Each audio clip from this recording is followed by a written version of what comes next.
حضرت یعقوب علیہ السلام اللہ کے برگزیدہ نبی تھے اور وہ حضرت اسحاق علیہ السلام کے بیٹے اور حضرت ابراہیم علیہ السلام کے پوتے تھے۔ قرآن مجید میں ان کا ذکر عزت اور صبر کے ساتھ آیا ہے۔ ان کی زندگی کا سب سے دردناک پہلو ان کے بیٹے حضرت یوسف علیہ السلام کی جدائی ہے۔ قرآن کے مطابق جب حضرت یوسف علیہ السلام کے بھائیوں نے انہیں کنویں میں ڈال دیا اور بعد میں اپنے والد کے پاس آ کر جھوٹی کہانی سنائی کہ یوسف کو بھیڑیا کھا گیا ہے، تو حضرت یعقوب علیہ السلام کو شدید صدمہ پہنچا۔ لیکن اس وقت بھی انہوں نے جلد بازی یا بدگمانی کا راستہ اختیار نہیں کیا، بلکہ فرمایا کہ یہ تمہارے نفسوں کا بنایا ہوا معاملہ ہے اور میں صبر جمیل اختیار کروں گا۔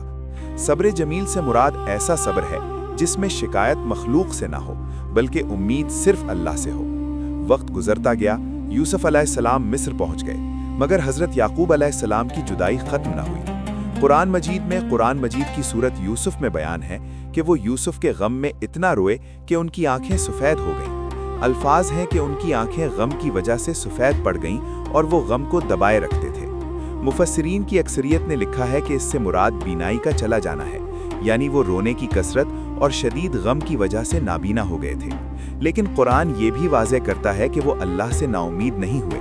وہ بار بار اپنے بیٹوں سے کہتے کہ جاؤ اور یوسف اور اس کے بھائی کو تلاش کرو اور اللہ کی رحمت سے نا امید نہ ہو، کیونکہ اللہ کی رحمت سے صرف کافر ہی نا امید ہوتے ہیں۔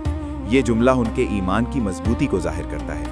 ان کی بیماری کا ذکر قرآن میں جسمانی تکلیف کے طور پر تفصیل سے نہیں آیا، نہ ہی کسی مستند حدیث میں یہ ملتا ہے کہ انہیں کوئی مستقل جسمانی مرض تھا جیسا کہ کوڑھ یا کوئی اور شدید بیماری۔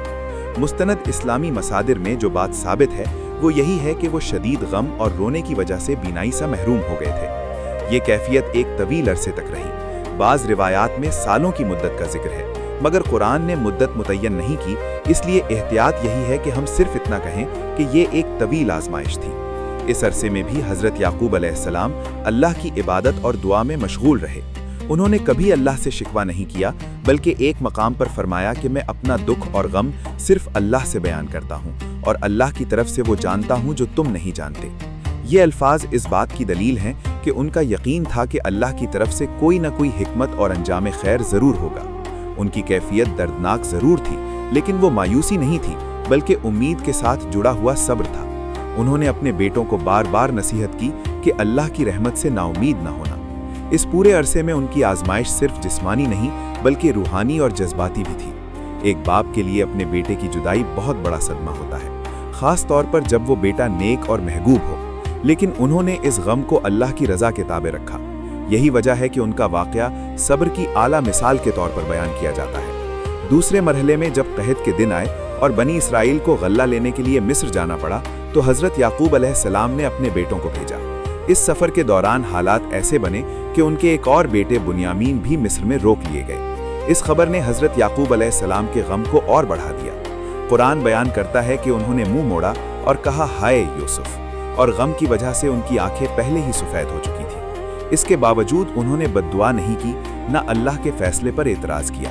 انہوں نے وہی جملہ دہرایا کہ میں اپنا غم اللہ سے بیان کرتا ہوں۔ آخر کار جب اللہ تعالیٰ نے چاہا تو حضرت یوسف علیہ السلام نے اپنے بھائیوں کو اپنی شناخت بتائی اور انہیں قمیص دے کر کہا کہ اسے میرے والد کے چہرے پر ڈالنا، ان کی بینائی لوٹ آئے گی۔ جب قافلہ کنان کی طرف روانہ ہوا تو حضرت یعقوب علیہ السلام نے کہا کہ میں یوسف کی خوشبو محسوس کر رہا ہوں، اگر تم مجھے کم عقل نہ سمجھو۔ یہ بات اس طرف اشارہ کرتی ہے کہ اللہ تعالیٰ نے اپنے بیٹے کی واپسی کی خبر دل میں ڈال دی تھی۔ جب قمیص ان کے چہرے پر ڈالی گئی تو قرآن کے مطابق ان کی بینائی لوٹ آئی۔ اس طرح ان کی آزمائش کا اختتام ہوا۔ یہ شفا کسی طبی علاج سے نہیں بلکہ اللہ کے حکم سے ہوئی۔ اس پورے واقعے میں جو مستند اور یقینی باتیں ہمیں قرآن سے ملتی ہیں وہ یہ ہے کہ حضرت یعقوب علیہ السلام شدید غم کی وجہ سے بینائی سے محروم ہوئے، انہوں نے صبر جمیل اختیار کیا، اللہ سے امید نہیں چھوڑی اور آخر کار اللہ نے ان کی بینائی واپس لوٹا دی۔ اس سے زیادہ تفصیلات جو بعض قصوں میں بیان کی جاتی ہیں، جیسا کہ بیماری کی خاص نوعیت یا غیر ثابت شدہ روایات، وہ معتبر دلائل سے ثابت نہیں ہیں۔ اس لیے احتیاط یہی ہے کہ انہی باتوں تک محدود رہا جائے جو قرآن سے واضح طور پر ملتی ہیں۔